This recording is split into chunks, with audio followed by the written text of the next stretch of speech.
A single word with different meanings in different context.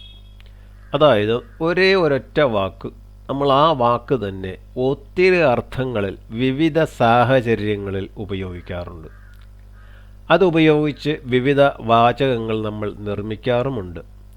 അത്തരം രസകരമായ വാചകങ്ങളെ പറ്റിയാണ് നമ്മൾ ഇന്ന് പഠിക്കുന്നത്. മാച്ച് എന്ന വാക്ക് ഏതൊക്കെ അർത്ഥങ്ങളിൽ ഏതൊക്കെ സാഹചര്യങ്ങളിൽ ഉപയോഗിക്കുന്നു എന്ന് നമുക്ക് നോക്കാം. ഉദാഹരണങ്ങൾ: the twins are a perfect match. The twins ഇരട്ടകൾ ആറാവുന്നു എ ഒരു പെർഫെക്റ്റ് സമ്പൂർണ്ണമായ മാച്ച് ഒരുപോലെയുള്ള. അപ്പോൾ ഇതിൻ്റെ അർത്ഥം ഇരട്ടകൾ സമ്പൂർണമായും ഒരുപോലെയുള്ളവരാകുന്നു. അപ്പോൾ ഇവിടെ മാച്ച് എന്ന വാക്കിനർത്ഥം ഒരേപോലെയുള്ള. അടുത്ത സെൻറ്റൻസ് നോക്കൂ. Please take A match from the match box and light the lamp. Please take A match, ഒരു മാച്ച് ദയവായി എടുക്കുക. From the match box, match ബോക്സിൽ നിന്ന്. ആൻഡ് ലൈറ്റ് ദി ലാമ്പ്, എന്നിട്ട് വിളക്ക് കത്തിക്കുക. അപ്പോൾ ഇവിടെ അർത്ഥം എന്താണ്?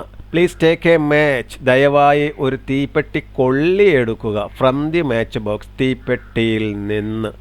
ആൻഡ് ലൈറ്റ് ദി ലാമ്പ്, എന്നിട്ട് വിളക്ക് കത്തിക്കുക. അപ്പോൾ മാച്ചിന് തീപ്പെട്ടി കൊള്ളി എന്ന അർത്ഥം ഉണ്ട്. അടുത്ത് നോക്കൂ. The match has postponed due to heavy rain. The match has postponed, കളി മാറ്റി വയ്ക്കപ്പെട്ടിട്ടുണ്ട് അല്ലെങ്കിൽ നീട്ടി വച്ചിട്ടുണ്ട്. ഡ്യൂ ടു ഹെവി റെയിൻ, ശക്തമായ മഴ കാരണം. അപ്പോൾ ഇവിടെ മാച്ച് എന്ന വാക്കിനർത്ഥം കളി എന്നാണ്. ഇനി അടുത്ത വാക്ക് നോക്കൂ. പ്ലാന്റ്. ഇതിന് നടുക എന്നും ചെടി എന്നും അർത്ഥമുണ്ട്. There are A variety of plants in my garden. There are ഉണ്ട് എ ഒരു വെറൈറ്റി ഓഫ് പ്ലാന്റ്സ്, ചെടികളുടെ വിവിധ തരങ്ങൾ. ഇൻ മൈ ഗാർഡൻ, എൻ്റെ പൂന്തോട്ടത്തിൽ. അപ്പോൾ ഇവിടെ പ്ലാന്റ് എന്ന വാക്കിനർത്ഥം ചെടി, പ്ലാന്റ്സ് ചെടികൾ. അടുത്ത സെൻറ്റൻസ് നോക്കൂ. I shall plant this plant tomorrow. I shall plant, ഞാൻ നടും. അപ്പോൾ ഇവിടുത്തെ പ്ലാന്റിന് അർത്ഥം നടുക എന്നാണ്. ഐ ഷാൽ പ്ലാന്റ്, ഞാൻ നടും. ദിസ് പ്ലാന്റ്, ഈ ചെടി. ടുമോറോ, നാളെ. നാളെ ഞാൻ ഈ ചെടി നടും. ഇനി നമുക്ക് ഫെയർ എന്ന വാക്കിൻ്റെ വിവിധ അർത്ഥങ്ങളെപ്പറ്റി നോക്കാം. ഇതിന് നീതിയുക്തമായത്, പക്ഷപാതരഹിതമായത്, എക്സിബിഷൻ എന്നിങ്ങനെയൊക്കെ അർത്ഥം ഫെയറിനുണ്ട്. It was fair to take a such a decision. ഇങ്ങനെ ഒരു തീരുമാനമെടുത്തത് നന്നായിരുന്നു അല്ലെങ്കിൽ നീതിയുക്തമായിരുന്നു, ശരിയായിരുന്നു എന്നൊക്കെയാണ് ഇവിടെ അർത്ഥം. അപ്പോൾ ഇതിൻ്റെ അർത്ഥം എടുക്കുമ്പോൾ ഇറ്റ് വാസ് ഫെയർ, നന്നായിരുന്നു. ടു ടേക്ക്, എടുക്കാൻ. എ ഒരു സച്ച്, ഇതുപോലുള്ള. എ ഒരു ഡിസിഷൻ, തീരുമാനം. ഇങ്ങനെയുള്ള ഒരു തീരുമാനം എടുത്തത് നന്നായി അല്ലെങ്കിൽ നന്നായിരുന്നു. ഇവിടെ ഫെയർ എന്ന വാക്കിനർത്ഥം നല്ലത് അല്ലെങ്കിൽ നന്നായിരുന്നു എന്നൊക്കെയാണ്. എന്ന് വെച്ചാൽ ശരിയായിരുന്നു എന്നൊക്കെയാണ്. ഇനി അടുത്ത് നോക്കൂ. The agricultural fair is scheduled from the next week. ഇവിടെ അഗ്രികൾച്ചറൽ ഫെയർ എന്ന് വെച്ചാൽ കൃഷിയുമായി ബന്ധപ്പെട്ട എക്സിബിഷൻ. ഇവിടെ ഫെയറിൻ്റെ അർത്ഥം എക്സിബിഷൻ എന്നാണ്. Is scheduled from the next week, അത് അടുത്ത ആഴ്ച മുതൽ തുടങ്ങുവാൻ പദ്ധതിയിട്ടിരിക്കുകയാണ്. അപ്പോൾ ഇവിടെ ഫെയറിൻ്റെ അർത്ഥം എക്സിബിഷൻ. അടുത്ത ഫൈൻ എന്ന വാക്കിൻ്റെ വിവിധ ഉപയോഗങ്ങളെപ്പറ്റി നോക്കൂ. ഹൗ ആർ യു എന്ന് നമ്മളോട് ഒരാൾ ചോദിക്കുകയാണ്. അപ്പോൾ നമ്മൾ പറയും ഐ ആം ഫൈൻ. നിങ്ങൾക്ക് സുഖമാണോ എന്നാണ് അദ്ദേഹം ചോദിച്ചത്. അപ്പോൾ നമ്മൾ ഉത്തരം പറയുന്നു ഐ ആം ഫൈൻ, എനിക്ക് സുഖമാണ് അല്ലെങ്കിൽ ഞാൻ നല്ല അവസ്ഥയിലാണ്, നല്ല രീതിയിലാണ്. എന്നിട്ട് നമ്മൾ തിരിച്ചു ചോദിക്കും വാട്ട് എബൌട്ട് യു, അങ്ങേക്ക് എങ്ങനെയുണ്ട്? അപ്പോൾ ഇവിടെ ഐ ആം ഫൈൻ എന്ന ഈ സെൻറ്റൻസിൽ ഫൈൻ എന്ന വാക്കിന് അർത്ഥം നല്ലത്, സുഖം, നല്ല രീതി, ഇങ്ങനെയൊക്കെയാണ് ആ ഫൈൻ എന്ന വാക്കിന് അർത്ഥം. നല്ലത്, ചുരുക്കത്തിൽ നല്ലത് അല്ലെങ്കിൽ സുഖം എന്നിങ്ങനെയാണ് ആ വാക്കിൻ്റെ അർത്ഥം. അതേസമയം അടുത്ത സെൻറ്റൻസ് നോക്കൂ. The mechanical breaking up of fuel into fine particles is called atomization. ഇതൊരു ടെക്നിക്കൽ സബ്ജക്റ്റുമായി ബന്ധപ്പെട്ടൊരു സെൻറ്റൻസാണ്. അതിൽ ഫൈൻ എന്ന വാക്ക് ഉപയോഗിച്ചിരിക്കുന്നു. അതുകൊണ്ട് ഞാൻ അതെടുത്തിവിടെ ഉപയോഗിച്ചിരിക്കുകയാണ്. ഇവിടെ ഇത് ഓട്ടോമൊബൈൽ എൻജിനീയറിങ്ങുമായി ബന്ധപ്പെട്ടൊരു ടോപ്പിക്കിൽ ഉള്ളൊരു സെൻറ്റൻസാണ്. പെട്രോൾ എൻജിനിൽ ഉപയോഗിക്കുന്ന കാർബുറേറ്റർ എന്ന ഡിവൈസിൻ്റെ ഉള്ളിൽ നടക്കുന്ന ഒരു പ്രോസസ്സിലാണ് ഈ ഫൈൻ എന്ന വാക്ക് ഇവിടെ ഉപയോഗിക്കപ്പെടുന്നത്. കാർബുറേറ്റർ എന്ന് പറയുന്നത് എയറും ഫ്യൂവലും, അതായത് എയറും പെട്രോളും തമ്മിൽ മിക്സ് ചെയ്യുവാൻ ഉപയോഗിക്കുന്ന ഒരു ഡിവൈസാണ്. അതിൻ്റെ കാർബറേറ്ററിൻ്റെ ഒരു ഭാഗത്ത് ബൗൾ, കാർബറേറ്ററിൻ്റെ ഒരു ഭാഗത്ത് ബൗൾ, കിണ്ണം എന്ന അർത്ഥത്തിലുള്ള ഒരു സാധനമുണ്ട്. അതിൽ പെട്രോൾ വന്ന് നിറഞ്ഞു നിൽക്കും. കാർബറേറ്ററിൻ്റെ മറ്റൊരു ഭാഗത്ത് എയർ ഹോൺ എന്നു പേരുള്ള ഒരു പൈപ്പ് പോലത്തെ ഒരു ഹോളോ ആയിട്ടുള്ളൊരു സാധനമുണ്ട്. അതിൻ്റെ വെളിയിലറ്റത്താണ് എയർ ഫിൽറ്റർ ഘടിപ്പിച്ചിരിക്കുന്നത്. അതുവഴിയാണ് അന്തരീക്ഷത്തിൽ നിന്നുള്ള എയർ ഹോണിലേക്ക് കടക്കുന്നത്. ഫിൽറ്ററിംഗ് പ്രോസസ്സിന് ശേഷം എയർ ഹോണിലേക്ക് കടക്കുന്നത്. ഈ എയർ ഹോൺ എന്ന് പറയുന്ന ഒരു സിലിണ്ടറിക്കൽ ഷേപ്പിലുള്ള ഒരു പൈപ്പിൻ്റെ രൂപത്തിലുള്ളതാണ്.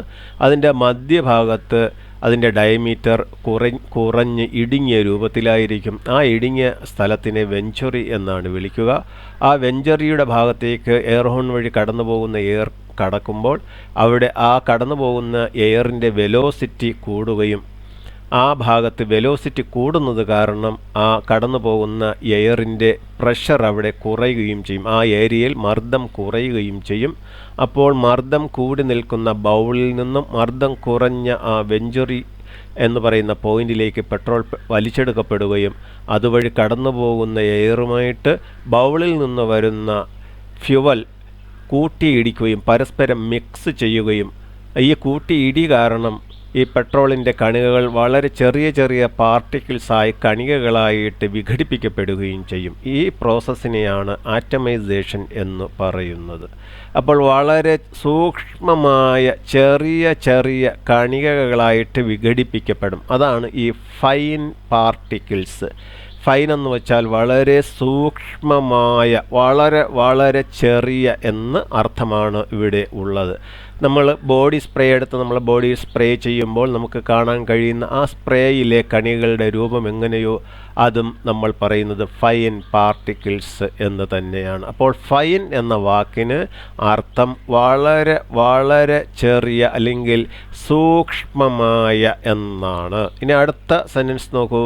U have to pay ₹500 as fine for violating traffic rules. You have to pay, നിങ്ങൾക്ക് കൊടുക്കേണ്ടിയിരിക്കുന്നു അല്ലെങ്കിൽ അടയ്ക്കേണ്ടിയിരിക്കുന്നു. ₹500 500 ആസ് ഫൈൻ, പിഴയായിട്ട്, for violating traffic rules. Traffic rules നിയമങ്ങൾ നിങ്ങൾ വയലേറ്റ് ചെയ്തതുകൊണ്ട്, ലംഘിച്ചതുകൊണ്ട് നിങ്ങൾക്ക് ₹500 പിഴയായിട്ട് അടയ്ക്കേണ്ടിയിരിക്കുന്നു. അപ്പോൾ ഈ സെൻറ്റൻസിൽ ഫൈൻ എന്ന വാക്കിന് അർത്ഥം പിഴ എന്നാണ്. അടുത്ത വാക്ക് ലൈഫ് എന്ന വാക്കാണ്.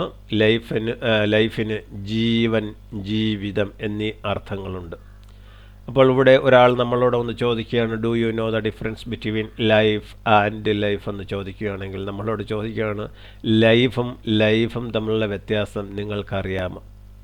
തീർച്ചയായും നമ്മൾ കുഴങ്ങിപ്പോകും. കാരണം നമുക്ക് പെട്ടെന്ന് മറുപടി പറയുവാൻ കഴിയില്ല. ലൈഫിന് ഒരേ അർത്ഥമാണ് നമ്മൾ കൊടുക്കുന്നതെങ്കിൽ തീർച്ചയായിട്ടും മറുപടി പറയുവാൻ കഴിയില്ല. കാരണം ലൈഫിന് ജീവൻ എന്നർത്ഥമുണ്ട്. ഇവിടെ രണ്ട് ലൈഫിന് ജീവൻ എന്നർത്ഥം കൊടുത്താലും അതുപോലെ രണ്ട് ലൈഫിന് ജീവിതം എന്നർത്ഥം കൊടുത്താലും നമുക്ക് ഉത്തരം പെട്ടെന്ന് പറയുവാൻ കഴിയില്ല. പകരം ഒരു ലൈഫിന് ജീവൻ എന്നും മറ്റൊരു ലൈഫിന് ജീവിതം എന്നും അർത്ഥം കൊടുക്കുകയാണെങ്കിൽ നമുക്ക് ഉത്തരം പറയുവാൻ കഴിയും. അങ്ങനെയാണ് ഇവിടെ സർട്ടൻലി, തീർച്ചയായും, ഒരിടത്ത് ലൈഫിന് ജീവനെന്നും മറ്റൊരു ലൈഫിന് ജീവിതമെന്നും അർത്ഥം കൊടുത്തുകൊണ്ടുള്ള ഉത്തരമാണ് താഴെ പറയുന്നത്. സർട്ടൻലി, തീർച്ചയായും, ഐ നോ, എനിക്കറിയാം, ദ ഡിഫറൻസ് ഓഫ് ലൈഫിൻ്റെ വ്യത്യാസം. Life of a living creature that causes to animate it. Life എന്ന് പറയുന്നത് എന്താണ്? ഒരു ജീവിക്ക് മൂവ് ചെയ്യുവാനുള്ളതായ ഒരു കഴിവ്, അതായത് ജീവൻ. അതാണ് അതിനെ അനിമേറ്റ് ചെയ്യുവാൻ, അതിന് ജീവൻ നൽകുവാൻ കാരണമാകുന്നു. അതാണ് life. And also A life it leads. അതുപോലെ തന്നെ അത് നയിക്കുന്ന ഒരു ജീവിതത്തെ പറ്റിയും എനിക്കറിയാം. അപ്പം ഒരു ജീവനുള്ള വസ്തു നയിക്കുന്ന ജീവിതം എന്നത് ലൈഫാണ്. ആ നയിക്കുന്ന ജീവിതത്തിന് കാരണമാകി ആ വസ്തുവിന് അല്ലെങ്കിൽ ആ ജീവിക്ക് സചേതനമാകുന്ന ഫോഴ്സാണ് ലൈഫ് എന്ന് പറയുന്നത്. അപ്പോൾ ലൈഫും ജീവനും ജീവിതവും തമ്മിലുള്ള വ്യത്യാസം ഉറപ്പായിട്ടും എനിക്കറിയാം. അപ്പോൾ ഇവിടെ ലൈഫ് എന്ന് വെച്ചാൽ ജീവൻ എന്നർത്ഥമുണ്ട്. ജീവൻ എന്ന് പറയുന്നത് ഒരു ജീവിയുടെ സചേതനത്തിന്, എന്ന് വെച്ചാൽ അതിന് മൂവ് ചെയ്യുവാനും പ്രവർത്തിക്കുവാനുമുള്ള ഒരു ഫോഴ്സ്, അതാണ് ലൈഫ് എന്ന് പറയുന്നത്. ആ ഫോഴ്സ് ഉപയോഗിച്ച് ഈ ഭൂമി ലോകത്ത് ജീവിക്കുന്ന അവസ്ഥയാണ് ജീവിതം എന്ന് പറയുന്നത്. അപ്പം ലൈഫിന് രണ്ടർത്ഥമുണ്ട്, ജീവൻ, ജീവിതം. അടുത്ത വാക്ക് ലൈവ് എന്നും ലിവ് എന്നും വായിക്കാവുന്ന വാക്കാണ്. They live at Kovalam and currently watch live cricket. നോക്കൂ, ദേ ലിവ് അറ്റ് കോവളം, അവർ കോവളത്ത് ജീവിക്കുകയും കറണ്ട്ലി വാച്ച് ലൈവ് ക്രിക്കറ്റ്, അവർ ലൈവ് ക്രിക്കറ്റ് നിലവിൽ കണ്ടുകൊണ്ടിരിക്കുകയും ചെയ്യുന്നു. അപ്പോൾ ആദ്യത്തെ വാക്ക് ലിവ് എന്ന് വെച്ചാൽ താമസിക്കുക, ഒരിടത്ത് താമസിക്കുകയെന്നും, രണ്ടാമത്തെ ലൈവ് ക്രിക്കറ്റ് എന്ന് പറയുന്നത്, ലൈവ് എന്ന് പറയുന്നത് ഈ പറയുന്ന സമയത്ത് ഒരു കാര്യം ലൈവായിട്ട് ആക്റ്റീവായിട്ടത് നടക്കുന്നത് അവർ കണ്ടുകൊണ്ടിരിക്കുകയും ചെയ്യുന്നു. അപ്പോൾ അതാണ് ഈ ലിവും ലൈവും തമ്മിലുള്ള വ്യത്യാസം. സ്പെല്ലിംഗ് ഒന്നാണ് എങ്കിലും ഉച്ചാരണത്തിനും അർത്ഥത്തിനുമാണ് അവിടെ വ്യത്യാസം വരുന്നത്. അതുപോലെ മറ്റൊരു വാക്കാണ് വിണ്ട്, കാറ്റ്. ഇതിന് വൈൻഡ് എന്ന അർത്ഥവും ഉണ്ട്, ചുറ്റുക എന്നുള്ള അർത്ഥം. Even though the wind is blowing heavily, കാറ്റ് വളരെ ശക്തിയായി വീശുന്നുണ്ടെങ്കിലും Kabir and his friends wind the wire on the roller, കബീറും അവൻ്റെ കൂട്ടുകാരും വയർ റോളറിൽ ചുറ്റിക്കൊണ്ടിരിക്കുകയാകുന്നു. നോക്കൂ, അപ്പോൾ ഈ വന്തോ എങ്കിൽ പോലും, ദ വിൻഡ് കാറ്റ്, ഈസ് ബ്ലോവിങ് വീശുന്നു, ഹെവിലി ശക്തിയായി, കാറ്റ് വളരെ ശക്തിയായി വീശുന്നു എങ്കിൽ പോലും കബീർ ആൻഡ് ഹിസ് ഫ്രണ്ട്സ്, കബീറും അവൻ്റെ കൂട്ടുകാരും, ഇവിടെ വിണ്ടല്ല വൈൻഡ് എന്നാണ് രണ്ടാമത്തെ വാക്ക് വായിക്കേണ്ടത്. വൈൻഡ് എന്ന് വെച്ചാൽ ചുറ്റുക. വൈൻഡ് ദ വയർ, വയർ ചുറ്റുന്നു, ഓൺ ദ റോളർ, റോളറിൻ്റെ പുറത്ത്. അപ്പോൾ ഇവിടെ ആദ്യത്തെ വിൻഡ് എന്നത് കാറ്റാണ്, അതേ സ്പെല്ലിങ്, പക്ഷേ വായിക്കുന്ന രീതി വൈൻഡ് എന്ന രീതിയാണ്, അതിന് ചുറ്റുക എന്നാണ് അർത്ഥം. അടുത്ത ബട്ടൺ എന്ന വാക്കിനെ പറ്റി നോക്കാം. Please put all buttons of your shirt when you are in the class. Please put, ദയവായി ഇടുക, all buttons of your shirt, നിങ്ങളുടെ ഷർട്ടിൻ്റെ എല്ലാ ബട്ടണുകളും, when you are in the class, നിങ്ങൾ ക്ലാസ്സിലായിരിക്കുമ്പോൾ. അപ്പോൾ ക്ലാസ്സിലായിരിക്കുമ്പോൾ നിങ്ങളുടെ ഷർട്ടിലെ എല്ലാ ബട്ടണുകളും ഇടുക. അപ്പോൾ ഇവിടെ ബട്ടൺ എന്ന വാക്കിൻ്റെ അർത്ഥം ഷർട്ടിൽ ഉപയോഗിക്കുന്ന ബട്ടൺ എന്നാണ്. ഇനി അടുത്ത സെൻറ്റൻസ് നോക്കൂ. Please press the red button to switch off this machine. Please press the red button, ദയവായി ചുവപ്പ് ബട്ടൺ പ്രസ് ചെയ്യുക, to switch off this machine, ഈ മെഷീൻ ഓഫ് ചെയ്യുന്നതിന്. അപ്പോൾ ഇവിടുത്തെ ബട്ടൺ എന്നത് അതൊരു കൺട്രോൾ സ്വിച്ച് എന്ന അർത്ഥമാണ് വരുന്നത്. റെഡ് ബട്ടൺ എന്ന് പറയുന്നത് അതൊരു കൺട്രോൾ സ്വിച്ച്, ചുവന്ന കൺട്രോൾ ബട്ടൺ, കൺട്രോൾ സ്വിച്ച് എന്ന അർത്ഥമാണ് ഇവിടെ ബട്ടൺ വരുന്നത്. ബട്ടൺ ഇവിടുത്തെ അർത്ഥം സ്വിച്ചാണ്.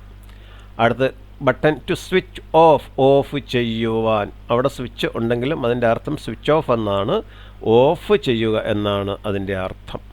ഇനി അടുത്ത് നോക്കൂ, capital. Thiruvananthapuram is the capital of Kerala. Thiruvananthapuram is ആകുന്നു ദ ക്യാപിറ്റൽ, തലസ്ഥാനം ഓഫ് കേരള, കേരളത്തിൻ്റെ തലസ്ഥാനമാകുന്നു തിരുവനന്തപുരം. അപ്പോൾ ഇവിടെ ക്യാപിറ്റൽ എന്ന വാക്കിന് അർത്ഥം തലസ്ഥാനം. അടുത്ത്, use A capital letter for the first letter of A sentence. ഇത് ഇംഗ്ലീഷിനെ പറ്റി പറയുന്നതാണ്. ഇംഗ്ലീഷിൽ ഒരു സെൻറ്റൻസിൽ ആദ്യത്തെ അക്ഷരം ക്യാപിറ്റൽ ലെറ്റർ വേണം ഉപയോഗിക്കുവാൻ. അവിടെ അപ്പോൾ ക്യാപിറ്റൽ ലെറ്റർ കൊണ്ട് ഉദ്ദേശിക്കുന്നത് ഇംഗ്ലീഷിലെ വലിയ അക്ഷരം എന്നർത്ഥമാണ്. അടുത്ത്, we haven't sufficient capital to start a new venture. പുതിയൊരു ഉദ്യമം തുടങ്ങുവാൻ ഞങ്ങളുടെ കൈവശം സഫിഷ്യൻറ്റ് ക്യാപിറ്റൽ ഇല്ല, മതിയായ അളവിലുള്ള ക്യാപിറ്റൽ ഇല്ല. വി ഹാവിൻ്റെ സഫിഷ്യൻറ്റ് ക്യാപിറ്റൽ, ഞങ്ങളുടെ കൈവശം മതിയായ അളവിലുള്ള ക്യാപിറ്റൽ ഇല്ല. ടു സ്റ്റാർട്ട്, തുടങ്ങുവാൻ, എ ന്യൂ വെഞ്ചർ, പുതിയൊരു ഉദ്യമം. ഉദ്യമം എന്ന് വെച്ചാൽ ബിസിനസ്സോ വ്യവസായമോ എന്തും ഉദ്യമം എന്നുള്ള രീതിയിൽ വെഞ്ചർ എന്നുള്ള അർത്ഥത്തിലേക്ക് വരും. അപ്പോൾ പുതിയൊരു സംരംഭം എന്നാണ് വേറൊരർത്ഥം. സംരംഭം തുടങ്ങുവാൻ ഞങ്ങളുടെ ആവശ്യത്തിന് ക്യാപിറ്റൽ ഇല്ല, മൂലധനമില്ല, സമ്പത്തില്ല, ആസ്തിയില്ല. അതൊക്കെയാണ് ഇവിടെ ക്യാപിറ്റൽ എന്ന വാക്കിന് അർത്ഥം. ഇനി അടുത്ത വാക്ക് നോക്കൂ. റിങ് വളയം എന്ന അർത്ഥമുണ്ട്, മോതിരം എന്ന് അർത്ഥമുണ്ട്, മണിയടിക്കുക എന്ന് അർത്ഥമുണ്ട്. I have 3 rings on my fingers. എൻ്റെ വിരലുകളിൽ 3 മോതിരങ്ങളുണ്ട്. റിങ് വലുതാണെങ്കിൽ അതിന് വളയം എന്നാണ് പറയുക. The mobile rings when A call comes. ഒരു കോൾ വരുമ്പോൾ മൊബൈൽ എന്ത് ചെയ്യുന്നു? റിങ് ചെയ്യുന്നു, ബെല്ലടിക്കുന്നു. അപ്പോൾ അങ്ങനെ റിങ് എന്ന വാക്കിൻ്റെ അർത്ഥം അതാണ്. അടുത്ത റൈറ്റ്. റൈറ്റിന് ശരിയായത്, പിന്നെ വലത്തോട്ട്, അല്ലാതെ ഇതിന് അവകാശം എന്ന അർത്ഥം കൂടി ഉണ്ട് റൈറ്റിന്. അതിന് ഉദാഹരണം ഞാനിവിടെ എഴുതിയിട്ടില്ല. അതിന് റൈറ്റ് എന്ന് വെച്ചാൽ I have the right to participate in the meeting. ഈ മീറ്റിങ്ങിൽ പങ്കെടുക്കുവാനുള്ള അവകാശം എനിക്കുണ്ട്. I have the right in this property. ഈ വസ്തുവകകളിൽ എനിക്ക് അവകാശമുണ്ട്. അപ്പോൾ ആ റൈറ്റ്, അവകാശം എന്ന റൈറ്റും ഇത് തന്നെ. നമ്മൾ കേട്ടിട്ടുണ്ടാവും റൈറ്റ് ടു ഇൻഫർമേഷൻ ആക്ട് എന്നും പറഞ്ഞിട്ട്, വിവര അവകാശം. അപ്പോൾ ആ അവകാശം ഇതേ റൈറ്റ് തന്നെയാണ്. The decision you had taken was absolutely right. The decision, തീരുമാനം, യു ഹാഡ് ടേക്കൻ, നിങ്ങൾ എടുത്തിട്ടുണ്ടായിരുന്നത്, വാസ്, ആയിരുന്നു, അബ്സല്യൂട്ട്ലി, തികച്ചും പരിപൂർണമായും, റൈറ്റ്, ശരിയായിരുന്നു. നിങ്ങളെടുത്ത തീരുമാനം ശരിക്കും, അബ്സല്യൂട്ട്ലി, പരിപൂർണമായും എന്തായിരുന്നു? റൈറ്റ്, ശരിയായിരുന്നു. അതുപോലെ you have to turn right to go to the bus stand. Bus സ്റ്റാൻഡിലേക്ക് പോകണമെങ്കിൽ നിങ്ങൾ എന്ത് ചെയ്യണം? You have to turn right, നിങ്ങൾക്ക് വലത്തോട്ട് തിരിയണം. അപ്പോൾ ഇവിടെ 2 ഉദാഹരണം തന്നത്, ഒന്ന് ശരി എന്നുള്ളതും മറ്റൊന്ന് വലത്തോട്ട് എന്നതുമാണ്. ഇത് കൂടാതെ അവകാശം എന്ന അർത്ഥം കൂടി റൈറ്റിന് ഉണ്ട്. ഇനി അടുത്ത വാക്ക് നോക്കൂ, set. Please take A set of double end spanner. നമ്മൾ വർക്ക്ഷോപ്പിലൊക്കെ ഗ്യാരേജിലൊക്കെ ചെല്ലുമ്പോൾ അവിടെ സ്പാനർ സെറ്റുകൾ കാണും. കൂട്ടത്തോടെ 12 എണ്ണം ഒരു സെറ്റായിട്ടൊക്കെ ഇരിക്കുന്നത് കാണാം. Double end spanner, ring spanner, box spanner, tubular spanner എന്നൊക്കെ പറഞ്ഞ് പല തരത്തിലുള്ള സ്പാനറുകൾ വർക്ക്ഷോപ്പുകളിൽ കാണും. അപ്പോൾ അത് ഒരു സെറ്റ് എന്ന് പറയുമ്പോൾ സാധാരണ രീതിയിൽ 12 എണ്ണം കാണും. Please take A set. അപ്പോൾ ഇവിടുത്തെ സെറ്റ് എന്ന വാക്കിനർത്ഥം ഒരു ഗ്രൂപ്പ് എന്നാണ്. Please take A group of double end spanner എന്നാണ്. ഒരു സെറ്റ് ഡബിൾ എൻഡ് സ്പാനർ എടുക്കൂ. ഇനി അടുത്ത് നോക്കൂ, please let it cool and set it because just pour the molten metal in the matrix. എന്ന് വെച്ചാൽ എന്താണ്? ഇവിടെ സെറ്റ്, രണ്ടാമത്തെ സെൻറ്റൻസിൽ സെറ്റ് എന്ന് പറഞ്ഞാൽ ഉറയ്ക്കുവാൻ, സാവകാശം നൽകുക, ഉറച്ച് കട്ട പിടിക്കുവാൻ എന്ന് വെച്ചാൽ പ്ലീസ് ലെറ്റ് ഇറ്റ് കൂൾ, അതിനെ തണുക്കാൻ അനുവദിക്കൂ, ആൻഡ് സെറ്റ് ഇറ്റ്, അത് കട്ട പിടിക്കട്ടെ, ബിക്കോസ്, എന്തുകൊണ്ടെന്നാൽ ജസ്റ്റ് പോർഡ്, ഇപ്പോൾ ഒഴിച്ചതേ ഉള്ളൂ, ദ മോൾട്ടൻ മെറ്റൽ, ഉരുക്കിയ ലോഹം, ഇൻ ദ മാട്രിക്സ്, മൂശയിൽ. മാട്രിക്സ് എന്ന് വെച്ചാൽ മൂശ എന്ന് പറയുന്നത് നമ്മൾ ഏതെങ്കിലും ഒരു രൂപം ഉണ്ടാക്കിയെടുക്കുമ്പോൾ ആ രൂപം ആദ്യമേ മണ്ണിലോ മറ്റേതെങ്കിലും രൂപത്തിലോ ഉണ്ടാക്കിയിട്ട് അതിൻ്റെ ഉള്ളിലാണ് പിന്നെ ഇങ്ങനെ ഉരുക്കിയ മെറ്റൽ ഒഴിച്ചു കൊടുത്ത് ആ ഷേപ്പിൽ ആക്കി തീർക്കുന്നത്. ആ മെറ്റൽ തണുത്ത് കട്ട പിടിക്കുമ്പോൾ ചുറ്റിലുള്ള ആ മാട്രിക്സിനെ പൊളിച്ചു മാറ്റിയിട്ട് ഈ രൂപത്തെ വെളിയിലെടുക്കുകയാണ് ചെയ്യുന്നത്. അപ്പോൾ ഇവിടെ സെറ്റ് എന്ന വാക്കിന് അർത്ഥം ഉറയ്ക്കുക അല്ലെങ്കിൽ കട്ട പിടിക്കുക എന്നാണ്. അപ്പോൾ ആദ്യത്തെ സെറ്റിൻ്റെ അർത്ഥം എന്താണ്? ഒരു ഗ്രൂപ്പ്. രണ്ടാമത്തെ സെറ്റിൻ്റെ അർത്ഥം ഒരു കട്ട പിടിക്കുക എന്ന അർത്ഥം. ഇനി അടുത്ത വാക്ക് ലൈറ്റ് എന്ന വാക്കാണ്. There is no light in the room as all windows and doors are closed. There is no light. ഇവിടുത്തെ ലൈറ്റിൻ്റെ അർത്ഥം പ്രകാശം. ഇൻ ദ റൂം, റൂമിൽ പ്രകാശമില്ല. എന്തുകൊണ്ട്? ആസ്, ആയതുകൊണ്ട്. All Windows and doors R closed. എല്ലാ ജനാലകളും എല്ലാ ഡോറുകളും വാതിലുകളും അടയ്ക്കപ്പെട്ടതുകൊണ്ട് മുറിയിൽ പ്രകാശമില്ല. ഇവിടുത്തെ ലൈറ്റിൻ്റെ അർത്ഥം പ്രകാശം. ഇനി അടുത്ത് നോക്കൂ, the new T V now bought was very light. The new T V now bought, ഇപ്പോൾ വാങ്ങിയ പുതിയ ടി വി, വാസ്, ആയിരുന്നു, വെരി ലൈറ്റ്, വളരെ ഭാരം കുറഞ്ഞത്. ഇപ്പോൾ ഞങ്ങൾ വാങ്ങിയ ടി വി ആയിരുന്നു എങ്ങനെ? വളരെ ഭാരം കുറഞ്ഞതായിരുന്നു. എന്ന് വെച്ചാൽ ലൈറ്റ് ഇവിടെ ഭാരം കുറഞ്ഞ എന്നർത്ഥം. ഇനി അടുത്ത് നോക്കൂ, പ്ലീസ് ലൈറ്റ് ദ ക്യാൻഡിൽ. ഇവിടെ ദയവായി മെഴുകുതിരി ലൈറ്റ് ചെയ്യൂ, കത്തിക്കൂ. അപ്പോൾ ഇവിടെ മൂന്നാമത്തെ ലൈറ്റിന് അർത്ഥം കത്തിക്കുക. അപ്പോൾ ആദ്യ ലൈറ്റ് പ്രകാശം, രണ്ടാമത്തെ ലൈറ്റ് ഭാരം കുറഞ്ഞ, മൂന്നാമത്തെ ലൈറ്റ് വെർബാണ് കത്തിക്കുക. ഇനി അടുത്ത് നമുക്ക് പൗണ്ട്. നിങ്ങൾ കേട്ടിട്ടുണ്ടാകും 1 പൗണ്ട് തൂക്കമെന്നൊക്കെ. ഈ പൗണ്ടിനും വ്യത്യസ്ത അർത്ഥങ്ങളുണ്ട്. A pound is equal to 0.454 kilogram. ഏകദേശം 454 ഗ്രാം ആണ് 1 പൗണ്ട് എന്ന് പറയുന്നത്. അപ്പോൾ അതൊരു തൂക്കത്തിൻ്റെ യൂണിറ്റാണ്. 454 ഗ്രാം ആണ് 1 പൗണ്ട് എന്ന് പറയുന്നത്. ഇനി അടുത്ത് നോക്കൂ. The pendulums of these clocks pound at every hour. ഈ ക്ലോക്കുകളുടെ പെൻഡുലങ്ങൾ ഓരോ മണിക്കൂറിലും തുടർച്ചയായി പൗണ്ട് ചെയ്തുകൊണ്ടിരിക്കും. പൗണ്ട് എന്ന് വെച്ചാൽ തുടർച്ചയായി അടിച്ചുകൊണ്ടിരിക്കും. ഓരോ മണിക്കൂർ എത്തുമ്പോഴും ക്ലോക്കിലെ പെൻഡുലങ്ങൾ ഇങ്ങനെ റിങ് ചെയ്തുകൊണ്ടേയിരിക്കും. അതിനെയും പൗണ്ട് എന്നാണ് പറയുന്നത്. The pendulums of these clocks. ഈ ക്ലോക്കുകളുടെ പെൻഡുലങ്ങൾ പൗണ്ട് അടിക്കുന്നു അറ്റ് എവരി അവർ. ഓരോ മണിക്കൂറിലും. അടുത്ത ഫുട്ട് എന്ന വാക്കാണ്. ഈ ഫുട്ട് എന്നത് അടി എന്നാണ് ഇവിടുത്തെ ആദ്യ ഉദാഹരണത്തിൻ്റെ അർത്ഥം. എന്ന് വെച്ചാൽ ഒരടി അല്ല, നമ്മൾ അടിക്കുക എന്നുള്ള അടിയല്ല. 1 foot is equal to 12 inches. 12 ഇഞ്ചുകൾ ചേർന്നാൽ ഒരു അടിക്ക് തുല്യമാവും. ഇത് ഒരു അളവ് യൂണിറ്റാണ്. ബ്രിട്ടീഷ് സിസ്റ്റവുമായി ബന്ധപ്പെട്ട ഒരു യൂണിറ്റിലെ ഭാഗമാണിത്. FPS system, foot pound second system എന്ന് പറയുന്ന FBS സിസ്റ്റത്തിലെ ഒരു യൂണിറ്റാണ് ഈ ഫുട്ട് എന്ന് പറയുന്നത്. അതുപോലെ MKS സിസ്റ്റമുണ്ട്, metre kilogram second system. CGS സിസ്റ്റമുണ്ട്, സെൻറ്റിമീറ്റർ ഗ്രാം സെക്കൻഡ് സിസ്റ്റം. ഈ 3 സിസ്റ്റത്തിനും ഉപരിയായിട്ട് ഇന്ന് ഇതിനൊക്കെ പകരമായി SI സിസ്റ്റം എന്ന് പറയുന്ന ഒരു അളവുകോലാണെന്ന് നിലവിലുള്ളത്. അതായത് സിസ്റ്റം ഇൻ്റർനാഷണൽ എന്ന് പറയുന്ന യൂണിറ്റ്. അതൊക്കെ ടെക്നിക്കൽ പഠിച്ചവർക്ക് വ്യക്തമായിട്ട് അറിയുന്നുള്ള കാര്യങ്ങളാണ്. ഇപ്പോൾ ഏതായാലും ഇവിടെ ഫുട്ട് എന്ന് പറയുന്നത് ആദ്യം ഇവിടെ തന്നിരിക്കുന്നത് ഒരു അടി എന്ന ദൂരമാണ്. അത് 12 ഇഞ്ചിന് തുല്യമാണ്. ഇനി അടുത്ത ഉദാഹരണം നോക്കൂ. There are so many small plants on the foot of teak would.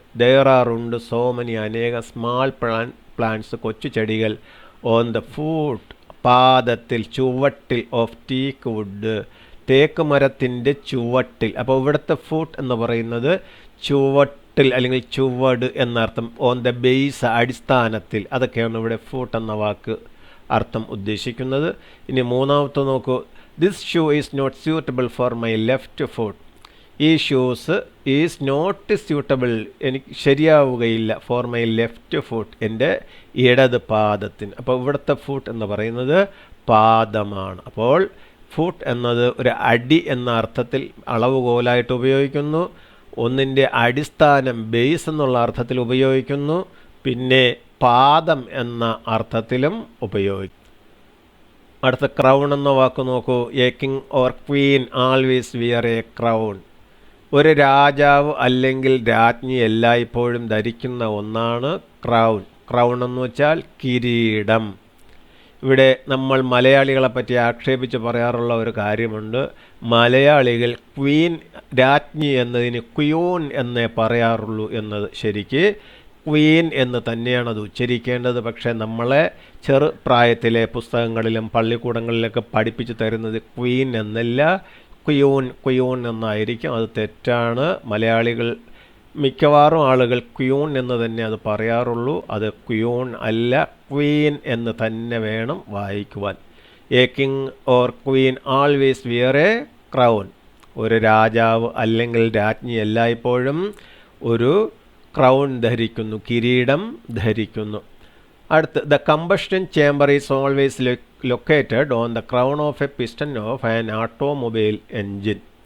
ഇവിടെ ക്രൗൺ എന്ന് പറയുന്നത് ഏതെങ്കിലും ഒരു വസ്തുവിൻ്റെ ഏറ്റവും മുകളറ്റത്തെ ഭാഗത്തിനെ ക്രൗൺ എന്ന് വിളിക്കും. അതിന് ഉദാഹരണം കൂടെ തന്നിരിക്കുന്നത് ഓട്ടോമൊബൈൽ എൻജിൻ്റെ അകത്ത് മൂവ് ചെയ്യുന്ന പിസ്റ്റൺ എന്ന് പറയുന്ന ഒരു സാധനമുണ്ട്. ആ പിസ്റ്റൺ എന്ന് പറയുന്ന സാധനം കണക്റ്റിംഗ് റോഡ് എന്ന് പറയുന്ന സാധനം വഴി ക്രാങ്ക് ഷാഫ്റ്റ് എന്ന് പറയുന്ന കറങ്ങുന്ന സാധനത്തിലേക്ക് പിടിപ്പിച്ചിട്ടുണ്ടാവും. ആ ക്രാങ്ക് ഷാഫ്റ്റിൻ്റെ ഒരു റിയർ എൻഡിൽ, പിറകെ എൻഡിൽ ഫ്ലൈ വീൽ എന്ന് പറയുന്ന സാധനം പിടിപ്പിച്ചിട്ടുണ്ടാവും. ആ ഫ്ലൈ വീലാണ് ക്ലച്ച് എന്ന് പറയുന്ന ഭാഗം പിടിപ്പിച്ചിരിക്കുന്നത്. ക്ലച്ച് കഴിഞ്ഞ് ഗിയർ ബോക്സ്, പിന്നെ propeller shaft, differential, rear axle, back wheel, ഇങ്ങനെ അതിൻ്റെ ഡ്രൈവ് അങ്ങോട്ട് പോവുകയും ചെയ്യും. അപ്പോൾ ഞാനിവിടെ പറഞ്ഞു വരുന്നത് ഈ കമ്പഷൻ ചേംബർ എന്ന് പറയുന്നത് ഒരു എൻജിൻ സിലിണ്ടറിൻ്റെ ഉള്ളിൽ ഇന്ധനം കത്തിക്കപ്പെടുന്ന ഒരു ചെറിയൊരു കുഴിയുണ്ട്. ആ കുഴിയാണ് കമ്പഷൻ ചേംബർ എന്ന് പറയുന്നത്. സാധാരണ രീതിയിൽ അത് പിസ്റ്റൺ എന്ന് പറയുന്ന ഇത് സിലിണ്ടറിനുള്ളിൽ മുകളിലോട്ടും താഴോട്ടും മൂവ് ചെയ്യുന്ന ഒരു സാധനമാണ് ഈ പിസ്റ്റൺ എന്ന് പറയുന്നത്. അതിൻ്റെ തലയിലാണ് ശരിക്കും പറഞ്ഞാൽ ഈ കമ്പഷൻ ചേംബർ എന്ന് പറയുന്ന ഒരു ചെറിയൊരു കുഴി പ്രൊവൈഡ് ചെയ്തിരിക്കുന്നത്. അവിടെയാണ് ഇന്ധനം അവസാനം കത്തുന്നത്. അപ്പോൾ പിസ്റ്റൻ്റെ ആ ഭാഗത്തിനെ ക്രൗൺ എന്നാണ് വിളിക്കുക. എന്ന് വെച്ചാൽ പിസ്റ്റൻ്റെ തലയിലുള്ള ഒരു കുഴിയാണ് ആ ക്രൗൺ. അപ്പം ഈ ക്രൗൺ എന്ന് പറയുന്നത് ഏതൊരു വസ്തുവിൻ്റെയും ഏറ്റവും ടോപ്പായിട്ടുള്ള ഒരു ഭാഗത്തിനെ ക്രൗൺ എന്ന് വിളിക്കും എന്നർത്ഥം കൂടി എടുക്കുക. അപ്പോൾ the combustion chamber is always located on the crown of A piston of an automobile engine. ഒരു ഓട്ടോമൊബൈൽ എഞ്ചിൻ്റെ പിസ്റ്റൻ്റെ ഏറ്റവും തലയുടെ ഭാഗത്താണ് കമ്പഷൻ ചേംബർ എന്ന് പറയുന്ന സാധനം ലൊക്കേറ്റ് ചെയ്തിരിക്കുന്നു വച്ചിട്ടുള്ളത്. അത് പിസ്റ്റൻ്റെ ക്രൗണിൻ്റെ പുറത്താണ് ചുരുക്കത്തിൽ. അത് പിസ്റ്റൻ്റെ ക്രൗൺ എന്ന് പറയുന്നത് പിസ്റ്റൻ്റെ തലയാണ്. ആ തലയിലാണ് ഒരു ചെറിയ കുഴി പ്രൊവൈഡ് ചെയ്തിരിക്കുന്നത്. അതാണ് കമ്പഷൻ ചേംബർ. ഇപ്പോൾ ഇവിടെ പ്രധാനം ക്രൗൺ എന്ന വാക്കിൻ്റെ അർത്ഥമാണ്. അത് നമ്മൾ കിരീടം എന്ന വാക്ക് ആദ്യം പഠിച്ചു. അല്ലാതെ ഏതൊരു വസ്തുവിൻ്റെയും ഏറ്റവും ടോപ്പായിട്ടുള്ള ഭാഗത്തെ ക്രൗൺ എന്നും വിളിക്കും. ഇനി അടുത്ത വാക്ക് നോക്കൂ, ലോക്ക്. This lock course ₹150. ഈ താഴിൻ്റെ വില 150 രൂപയാണ്. അപ്പോൾ ഇവിടെ ലോക്ക് എന്ന വാക്കിന് നൗണായിട്ട് നാമരൂപത്തിൽ താഴ് എന്നുള്ള അർത്ഥമാണ് വരുന്നത്. അതേസമയം അടുത്ത വാക്ക് നോക്കൂ, അടുത്ത സെൻറ്റൻസ് നോക്കൂ. Please lock the door when you leave the room. Please lock the door, ദയവായി ഡോറ് ലോക്ക് ചെയ്യണം. When you leave the room, നീ റൂം വിടുമ്പോൾ, നീ റൂമൊന്ന് വെളിയിലേക്ക് ഇറങ്ങുമ്പോൾ ദയവായി റൂമൊന്ന് ലോക്ക് ചെയ്യണം. അപ്പോൾ രണ്ടാമത്തെ ലോക്കിന് അർത്ഥം എന്താണ്? പൂട്ടുക എന്നാണ് അർത്ഥം. അപ്പോൾ ആദ്യത്തതിന് താഴ് അല്ലെങ്കിൽ പൂട്ട് എന്നും രണ്ടാമത്തതിന് വെർബാണ് പൂട്ടുക എന്നും അർത്ഥം വരുന്നു. ഇനി അടുത്ത് നോക്കുക, ബാർക്ക്. ബാർക്ക് എന്ന് വെച്ചാൽ മരത്തിൻ്റെ തൊലി എന്ന അർത്ഥമുണ്ട്. പട്ടി കുരയ്ക്കുന്നതിനും ബാർക്ക് എന്ന് പറയാറുണ്ട്. The juice that gets from bark of some trees are used as medicine. The juice എന്ന് വെച്ചാൽ ചാറ്. ദാറ്റ് ഗെറ്റ്സ് ഏതാണോ ലഭിക്കുന്നത്, from bark of some trees ചില മരങ്ങളുടെ തൊലിയിൽ നിന്ന് ലഭിക്കുന്നത്, ആർ യൂസ്ഡ് ഉപയോഗിക്കപ്പെടുന്നു, ആസ് മെഡിസിൻ മരുന്നായിട്ട്. ചില മരങ്ങളുടെ ബാർക്കിൽ നിന്ന്, തൊലിയിൽ നിന്ന് ലഭിക്കുന്ന ജ്യൂസ് മരുന്നായിട്ട് ഉപയോഗിക്കപ്പെടുന്നു. അപ്പോൾ ഇവിടെ ബാർക്ക് എന്ന് വെച്ചാൽ മരത്തിൻ്റെ തൊലി. ഇനി അടുത്ത ഉദാഹരണം നോക്കൂ. The dogs bark at the gate of the home. വീട്ടിൻ്റെ ഗേറ്റിനടുത്ത് നിന്ന് ദ ഡോഗ്സ് പട്ടികൾ ബാർക്ക് കുരയ്ക്കുന്നു.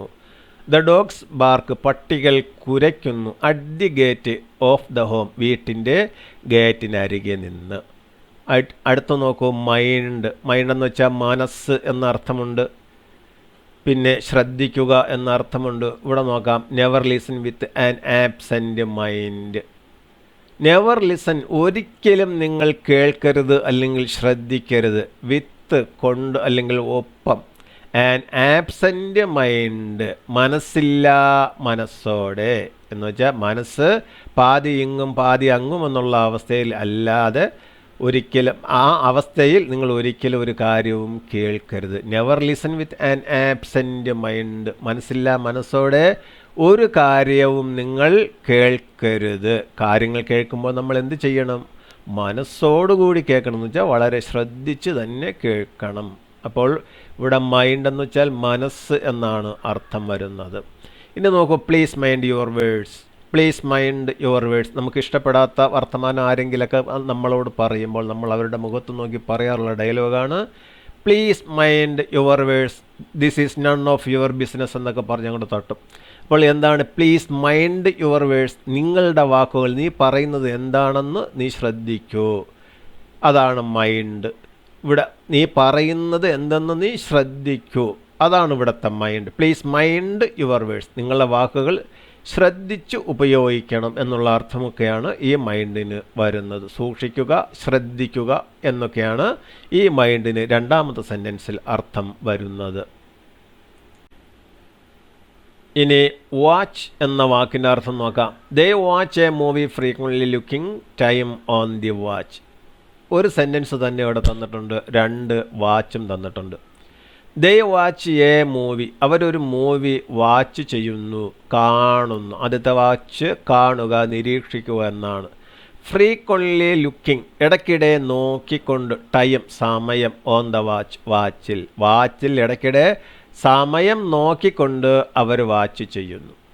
അപ്പോൾ ഇവിടെ ആദ്യത്തെ വാച്ച് കാണുക, നോക്കുക, നിരീക്ഷിക്കുക എന്നൊക്കെയാണ് അർത്ഥമെങ്കിൽ രണ്ടാമത്തെ വാച്ച് ഘടികാരം, സമയം നോക്കുന്ന വാച്ച് എന്നാണ്. They watch a movie frequently looking time on the watch, ഇടയ്ക്കിടെ സമയം വാച്ചിൽ നോക്കിക്കൊണ്ട് അവർ മൂവി കാണുന്നു. അടുത്ത് നോക്കൂ, taking his bike he takes his friend to the railway station. Taking his bike, അവൻ്റെ ബൈക്ക് എടുത്തുകൊണ്ട്, ഹീ ടേക്സ് അവൻ എത്തിക്കുന്നു, ഹിസ് ഫ്രണ്ട് അവൻ്റെ കൂട്ടുകാരനെ, ടു ദി റെയിൽവേ സ്റ്റേഷനിലേക്ക്. അപ്പോൾ ഇവിടെ ആദ്യത്തെ ടേക്കിന് എടുക്കുക എന്നും രണ്ടാമത്തെ ടേക്കിന് അവൻ്റെ കൂട്ടുകാരനെ എത്തിക്കുന്നു അല്ലെങ്കിൽ കൊണ്ടുപോകുന്നു എന്നുമാണ് അർത്ഥം. മൂന്നാമത് നോക്കൂ, star, our film star glitters like a star. ഇവിടെ ആദ്യം അവർ ഫിലിം സ്റ്റാർ, നമ്മുടെ ഫിലിം സ്റ്റാർ എന്ന് വെച്ചാൽ നടൻ, സിനിമാ നടൻ. പക്ഷേ ഇവിടുത്തെ സ്റ്റാർ ഒരു പ്രശസ്ത വ്യക്തി എന്നാണ് ആദ്യത്തെ സ്റ്റാർ കൊണ്ട് ഉദ്ദേശിക്കുന്നത്. ഗ്ലിറ്റേഴ്സ്, വെട്ടിത്തിളങ്ങുന്നു, ലൈക്ക് എ സ്റ്റാർ, ഒരു നക്ഷത്രത്തെ പോലെ. രണ്ടാമത്തെ സ്റ്റാർ ആകാശത്തിലെ നക്ഷത്രം, അതിനെയാണ് സൂചിപ്പിക്കുന്നത്. അപ്പോൾ ഒരു നക്ഷത്രത്തെ പോലെ നമ്മുടെ ഫിലിം സ്റ്റാർ, നമ്മുടെ നടൻ വെട്ടിത്തിളങ്ങുന്നു. ഫിലിം സ്റ്റാർ എന്ന് വെച്ചാൽ സിനിമയിലെ പ്രശസ്തനായ ഒരു വ്യക്തി എന്നർത്ഥം. പ്രശസ്തൻ എന്നർത്ഥമാണ് ഇവിടെ, അറിയപ്പെടുന്ന എന്നൊക്കെ അർത്ഥമാണ് ആദ്യത്തെ സ്റ്റാറിന് വരുന്നത്. എന്നാൽ രണ്ടാമത്തെ സ്റ്റാർ യഥാർത്ഥത്തിലെ ആകാശത്തിലെ സ്റ്റാർ തന്നെയാണ്.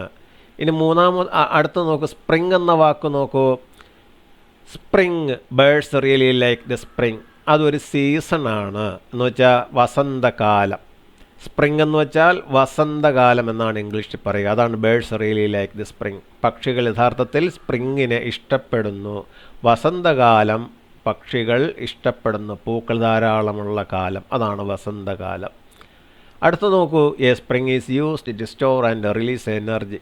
സാധാരണ നമുക്ക് സ്പ്രിംഗ് എന്ന് പറയുന്ന സ്പ്രിങ്ങുകൾ നമ്മൾ കണ്ടിട്ടുണ്ടാവും, കയ്യിലെടുത്തിട്ടുണ്ടാവും, കേട്ടിട്ടുണ്ടാവും. അത് ഇങ്ങനെ ചുരുട്ടി ഉണ്ടാക്കി ചുരുളുകളായിട്ടുള്ള കമ്പി, അത് അമർത്തുമ്പോഴും എക്സ്പാൻഡ് ചെയ്യുമ്പോഴും എനർജിയെ സ്റ്റോർ ചെയ്യുകയും റിലീസ് ചെയ്യുകയും ചെയ്യും. അതാണ് സ്പ്രിംഗ്. അപ്പോൾ ഒരു ഡിവൈസാണ് ഇവിടെ സ്പ്രിംഗ്. ആ സ്പ്രിങ്ങിനെയും സ്പ്രിംഗ് എന്ന് പറയും. സ്പ്രിംഗ് എന്ന് വെച്ചാൽ വസന്തകാലം എന്ന അർത്ഥവും ഇംഗ്ലീഷിൽ ഉണ്ട്.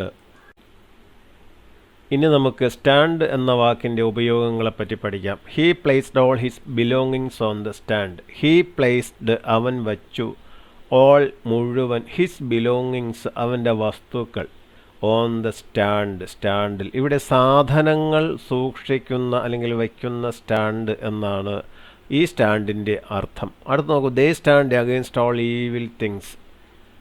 ദേ സ്റ്റാൻഡ് അവർ നിലകൊള്ളുന്നു, എഗെയിൻസ്റ്റ് എതിരെ, ഓൾ ഇവിൽ തിങ്സ് എല്ലാ ദുഷ്പ്രവർത്തികൾക്കും എതിരെ അവർ നിലകൊള്ളുന്നു. അപ്പോൾ ഇവിടെ സ്റ്റാൻഡ് എന്ന് വെച്ചാൽ നേരിടുക എന്നാണ് അർത്ഥം. തെറ്റായ ചെയ്തികൾക്കെതിരെ അവർ നിലകൊള്ളുന്നു എന്ന് വെച്ചാൽ തെറ്റായ പ്രവൃത്തികളെ അവർ നേരിടുന്നു എന്ന് അർത്ഥം. ഇനി അടുത്ത സ്റ്റാൻഡ് നോക്കൂ, they stand for a long time as there is no seat available. ഇവിടെ they stand for a long time, അവർ ഒത്തിരി നേരമായിട്ട് നിൽക്കുന്നു. As there is no seat available, ഇരിക്കുവാൻ സീറ്റുകൾ ലഭ്യമല്ലാത്തതിനാൽ. ഇവിടുത്തെ അർത്ഥം അവർക്ക് ഇരിക്കുവാൻ സീറ്റ് കിട്ടാത്തതിനാൽ അവർ ഒത്തിരി നേരമായി നിൽക്കുന്നു എന്നർത്ഥമാണ് വരുന്നത്. സ്റ്റാൻഡ് എന്ന് വെച്ചാൽ ഇവിടെ നിൽക്കുക എന്നാണ് അർത്ഥം. ഇനി പെൻ എന്ന വാക്കിൻ്റെ ഉപയോഗങ്ങളെപ്പറ്റി നോക്കൂ. I have a variety of pens. എനിക്ക് പല തരത്തിലുള്ള പേനകൾ ഉണ്ട്. അപ്പോൾ ഇവിടെ പെൻ എന്ന വാക്കിനർത്ഥം പേന എന്നാണ് ആദ്യത്തെ വാചകത്തിലെ പെന്നിൻ്റെ അർത്ഥം. ഇനി രണ്ടാമത്തെ സെൻറ്റൻസ് നോക്കൂ. He penned a note of thanks to his followers. അവൻ എഴുതി എ നോട്ട് ഓഫ് താങ്ക്സ്, ഒരു നന്ദിക്കുറിപ്പ്, ടു ഹിസ് ഫോളോവേഴ്സ്, അവൻ്റെ അനുയായികൾക്ക്. അപ്പോൾ ഇവിടെ പെൻഡെന്ന് വെച്ചാൽ എഴുതി, അവൻ്റെ അനുയായികൾക്ക് അവൻ നന്ദി കത്ത് എഴുതി എന്നാണ്. അപ്പോൾ ഇവിടെ എഴുതി എന്നാണ്. അടുത്ത് the pigs are penned behind the farm. ഇവിടെ പന്നികൾ പെൻ ചെയ്യപ്പെട്ടിരിക്കുന്നു ബിഹൈൻഡ് ദ ഫാം, കൃഷിസ്ഥലത്തിന് പിറകിലായിട്ട്. അപ്പോൾ ഇവിടെ പെൻ എന്ന വാക്കിനർത്ഥം പന്നി, ആട് അതുപോലുള്ള മറ്റ് മൃഗങ്ങളെ ഒരു ചെറിയൊരു ഏരിയയ്ക്കുള്ളിൽ വേലി തിരിച്ച് വളർത്തുന്നതിനെയോ സൂക്ഷിക്കുന്നതിനെയാണ് പെൻ എന്ന് പറയാറുള്ളത്. അപ്പോൾ ആ അർത്ഥമാണ് ഇവിടെ. വേലി കെട്ടി അതിനുള്ളിൽ ഇവിടെ പന്നികളെ കൃഷിസ്ഥലത്തിന് പിറകിൽ സൂക്ഷിക്കുന്നു അല്ലെങ്കിൽ വളർത്തുന്നു എന്ന അർത്ഥമാണ് ഇവിടുത്തെ പെൻ എന്ന വാക്കിന് അർത്ഥം. ഇനി അടുത്ത ഹെഡ് എന്ന വാക്കാണ്. So many hair fall from my head. So many hair, ഒത്തിരി മുടി, ഫാൾ, കൊഴിയുന്നു, ഫ്രം മൈ ഹെഡ്, എൻ്റെ തലയിൽ നിന്ന്. അപ്പോൾ ഈ സെൻറ്റൻസിൽ ഹെഡിന് തല എന്നാണ് അർത്ഥം. അതേസമയം he is the head of this group എന്ന സെൻറ്റൻസിൽ ഹെഡിന് ലീഡർ, തലവൻ എന്നാണ് അർത്ഥം. ഹീ ഈസ് ദ ഹെഡ്, അവൻ തലവനാണ്, ഓഫ് ദിസ് ഗ്രൂപ്പ്, ഈ ഗ്രൂപ്പിൻ്റെ. അപ്പോൾ ഇവിടെ ഹെഡിന് ലീഡർ അഥവാ തലവൻ എന്നാണ് അർത്ഥം.